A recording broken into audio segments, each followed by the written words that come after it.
नमस्कार दोस्तों, स्वागत है आपका एमपीपीएससी प्रीलिम्स विविध की सीरीज नंबर 9 में। इसमें हम जो एमपीपीएससी प्रीलिम्स 2023 और 24 के लिए जो इम्पोर्टेंट टॉपिक हैं उसको हम छोटे छोटे वीडियो के माध्यम से कवर कर रहे हैं। तो उसका इस सीरीज नंबर आज 9 है। तो इसमें हम कवर करेंगे प्रमुख वैज्ञानिक उपकरण और उनके कार्य। साथ ही इसमें जो पर्यावरण से संबंधित कुछ और टॉपिक दिए गए हैं तो उनको भी हम कवर करेंगे।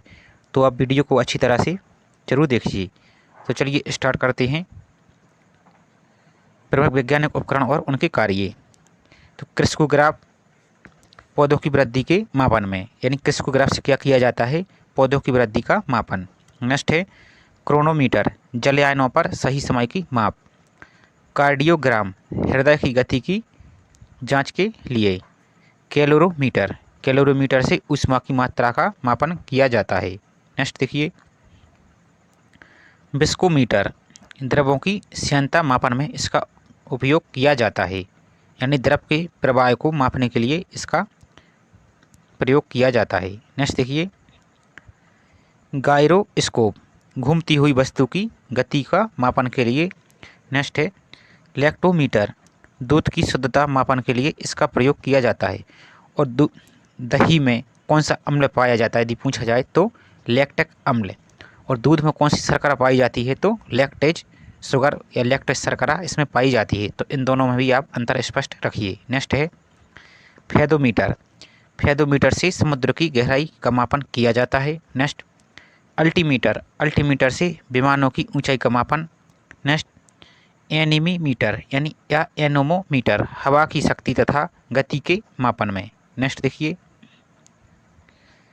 मैनोमीटर, गैस का दाब ज्ञात करने के लिए मैनोमीटर का उपयोग किया जाता है। नेक्स्ट है बैरोमीटर, बैरोमीटर से वायुदाब ज्ञात करने में इसका प्रयोग किया जाता है।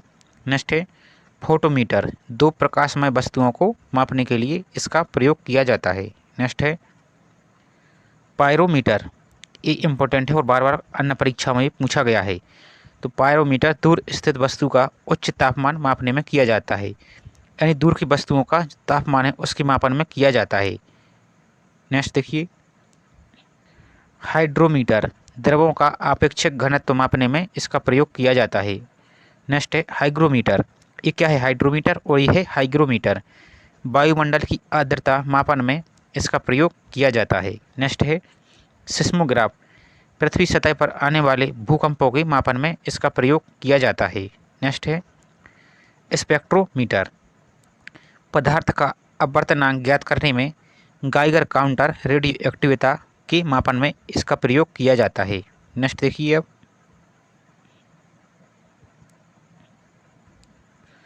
टैकोमीटर, टैकोमीटर के द्वारा मोटर या दूसरे मशीनों के शाफ्ट या डिस्क की घूर्णन गति को मापन में किया जाता है, यानी जो चीज़ कोई घूम रही है जैसे मोटर वाहन के पहिए तो उसकी जो घूमने की गति है उसका इसके द्वारा मापन किया जाता है। नेक्स्ट है गैल्वेनोमीटर, विद्युत धारा की दिशा तथा मात्रा ज्ञात करने में इसका प्रयोग किया जाता है। नेक्स्ट है ग्रेविमीटर, तो गुरुत्व के मापन में इसका प्रयोग किया जाता है। नाम से ही समझ में आ रहा ग्रेविटी या ग्रेविटी और ग्रेविमीटर, तो इससे आप जोड़ सकते हैं। नेक्स्ट है रेडियोमीटर, रेडियोमीटर के द्वारा विकिरण द्वारा प्राप्त ऊर्जा के मापन में। नेक्स्ट है सेक्सटेंट, सूर्य, चंद्रमा, टावर आदि की ऊंचाई ज्ञात करने में सेक्सटेंट का प्रयोग किया जाता है। नेक्स्ट है स्फेग्नोमेनोमीटर, रक्तदाब की तीव्रता ब्लड प्रेशर मापने में इसका प्रयोग किया जाता है। नेक्स्ट है जीटा, ताप नाप की ऊर्जा के मापन में इसका उपयोग किया जाता है। नेक्स्ट है फोनोमीटर, ध्वनि की तीव्रता मापन और प्रदीप्ति यानी ध्वनि की तीव्रता मापन में इसका प्रयोग किया जाता है। नेक्स्ट है क्रोनोमीटर, क्रोनोमीटर यानी वर्णों यानी कलर्स की तीव्रता ज्ञात करने में इसका प्रयोग किया जाता है। अब नेक्स्ट टॉपिक देखिए जीव संरक्षण संबंधी महत्वपूर्ण परियोजनाएं, जो आपकी इम्पोर्टेंट है और ये पूछी जाने की प्रबल संभावना है और पूछी भी जाती है। आप किसी भी एग्जाम को देख लो तो उसमें पर्यावरण से संबंधित पूछे जाते हैं।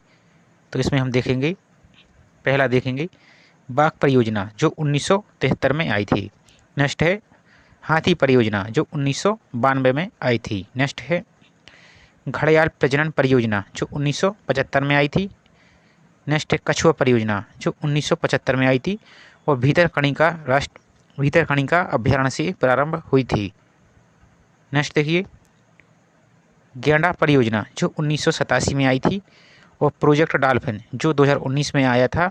और डॉल्फिन डे पूछा जाए तो 5 अक्टूबर को ये मनाया जाता है। और डॉल्फिन के लिए कंजर्वेशन सेंटर कहाँ बनाया गया है तो भागलपुर बिहार में ही इसका संरक्षण केंद्र बनाया गया है। और भागलपुर में ही भारतीय फल अनुसंधान संस्थान भी है जो कहाँ है सबौर भागलपुर में। और जबकि पूछा जाए भारतीय रसदार फल अनुसंधान केंद्र तो ये कहाँ है नागपुर में। आप इन दोनों में अंतर भी स्पष्ट रखिए। नेक्स्ट है गिद्ध प्रोजेक्ट जो 2006 में आया था। नेक्स्ट देखिए अब पर्यावरण संरक्षण संबंधी कुछ महत्वपूर्ण नीतियाँ जो आपकी परीक्षा के लिए अति महत्वपूर्ण हैं तो आप इनको अच्छे से देखिए। नेक्स्ट देखिए भारतीय वन अधिनियम 1927 में, वन्यजीव सुरक्षा अधिनियम 1972 में।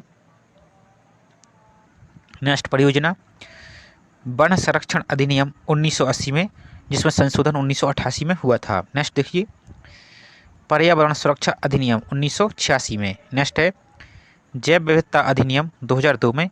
आप इनको ऐसे याद रखिए कि कभी कभी क्वेश्चन में एक अधिनियम दिए जाते हैं और एक तरफ इनकी वर्ष तो सही जोड़ी मिलाने के लिए पूछा जाता है तो आप इनको अच्छी तरह से याद रखें।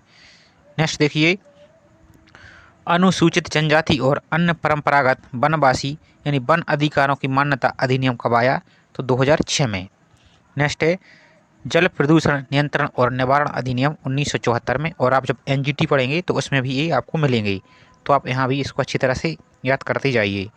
नेक्स्ट है जल प्रदूषण नियंत्रण और निवारण उपकर अधिनियम। ये क्या है सिर्फ निवारण अधिनियम 1974 और उपकर अधिनियम 1977। आप इन दोनों में अंतर स्पष्ट रखें। नेक्स्ट है वायु प्रदूषण नियंत्रण और निवारण अधिनियम 1981 में। नेक्स्ट है पर्यावरण संरक्षण अपीलीय प्राधिकरण 1987। आप इसको भी अच्छी तरह से याद रखें। नेक्स्ट है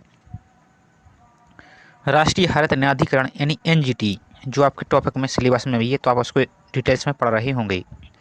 तो इसकी स्थापना हुई थी 18 अक्टूबर 2010 को और संविधान की अनुच्छेद 21 के तहत इसका गठन किया गया है।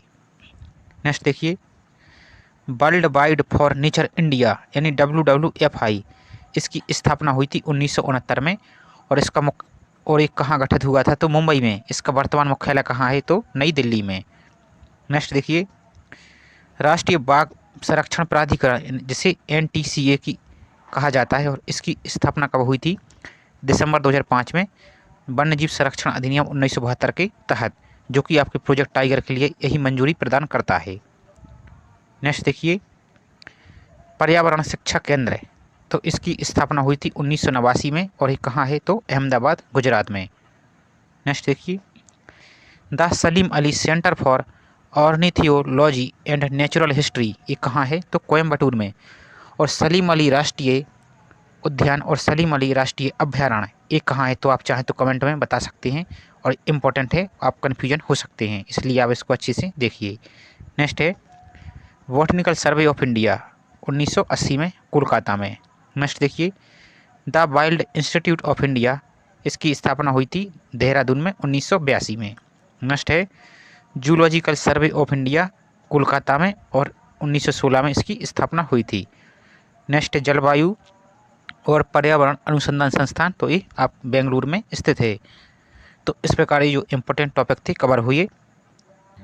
मिलते हैं इसी तरह नेक्स्ट वीडियो में। वीडियो आपको हेल्पफुल लगा हो तो प्लीज़ वीडियो को लाइक और चैनल पर आप पहली बार आए तो प्लीज़ चैनल को सब्सक्राइब जरूर कीजिए।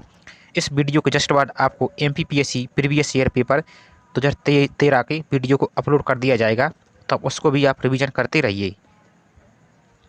मिलते हैं नेक्स्ट वीडियो में। जय हिंद।